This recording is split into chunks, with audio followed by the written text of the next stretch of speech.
Shalom Bapak Ibu Saudara yang kasih dalam Tuhan. Belum lama ini saya membaca sebuah dokumen siaran pers dari Kementerian Perdagangan tertanggal 2 Februari 2022 yang menyatakan bahwa Kemendak telah memblokir 1.200-an domain situs website perdagangan berjangka komoditi yang dinyatakan berstatus ilegal, yaitu yang tidak memiliki legalitas, jadi dia tidak terdaftar dan tidak memiliki izin resmi dari OJK dan tidak memiliki layanan pengaduan. Nah, dari ribuan website itu ada 92 domain opsi biner yang diblokir, seperti Binomo, IQ Option, Olimtrade, dan platform lainnya. Dan juga memblokir ada 336 robot trading, seperti Net89, Auto Trade Gold, Viral Blast, ya, DNA Pro, dan lain sebagainya. Pada intinya, Badan Pengawas Perdagangan Berjangka Komoditi ini menghimbau kita semua untuk lebih jeli dalam memilih investasi di bidang perdagangan berjangka komoditi. Ada dua hal yang mereka ingatkan. Yang pertama, kita harus selalu memastikan legalitas pialang berjangka yang menawarkan investasi. Dan yang kedua adalah, kita jangan mudah tergiur dengan iming-iming keuntungan di luar batas kewajaran dalam waktu singkat. Jadi kita semua harus berhati-hati dalam hal ini. Nah, berkenaan dengan himbauan yang kedua yang mereka berikan tentang supaya kita jangan mudah tergiur dengan iming-iming keuntungan dalam waktu singkat, saya jadi teringat dengan perkataan hikmat yang sudah tertulis jauh lama sebelum himbauan dari bab pekti ini diberikan, yaitu Amsal 13 ayat 11. Di sana dikatakan, harta yang cepat diperoleh akan berkurang, tetapi siapa mengumpulkan sedikit demi sedikit menjadi kaya. Amsal 28:20. Orang yang dapat dipercaya mendapat banyak berkat.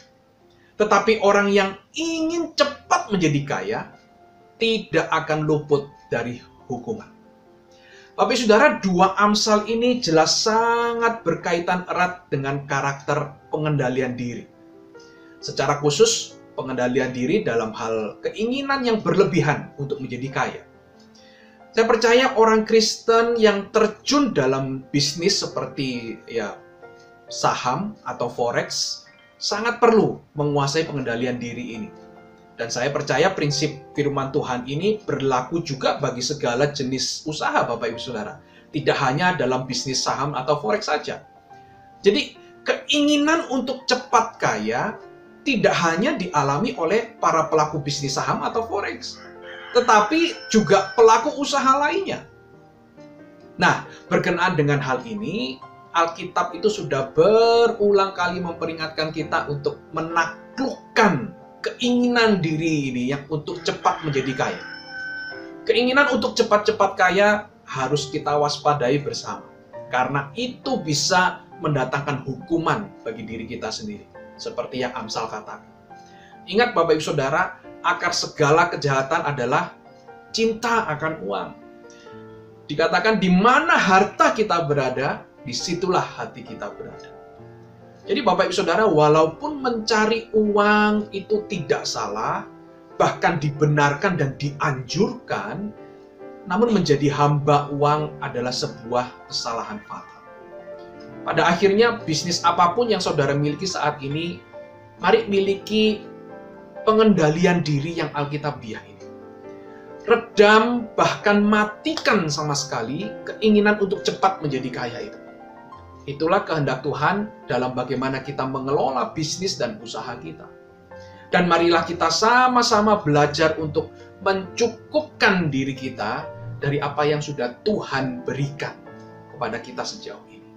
Sebagai penutup, bagi Bapak Ibu Saudara yang sudah terlanjur ikut dalam salah satu fintech yang diblokir oleh Kemendak, janganlah frustrasi yang berlebihan. Sampai-sampai saudara melakukan tindakan-tindakan yang bukannya menjadi solusi, tapi memperkeruh keadaan. Jangan sampai lakukan itu. Mari pahami kondisi ini sebagai sebuah resiko yang seharusnya sudah siap saudara hadapi, di mana awalnya saudara sudah memutuskan untuk menjadi peserta di dalamnya. Itu sudah terinclude di sana, termasuk di sana resiko ini sudah siap saudara hadapi. Jadi anggaplah ini sebagai sebuah pembelajaran agar tidak mengulangi kesalahan yang sama. Jika ada motivasi yang salah sebelumnya, mari dengan rendah hati kita mengakui secara pribadi di hadapan Tuhan dan memohon Tuhan untuk mengampuni kita kalau kita awalnya punya keinginan untuk cepat menjadi kaya.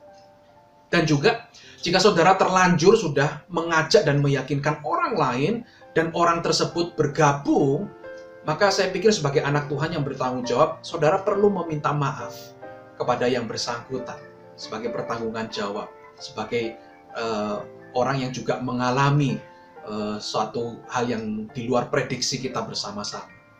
Kiranya Bapak Ibu Saudara boleh sama-sama kita belajar dalam melakoni bisnis apapun, ya, pengendalian diri dan siap menghadapi. Semua bisnis pasti ada resikonya.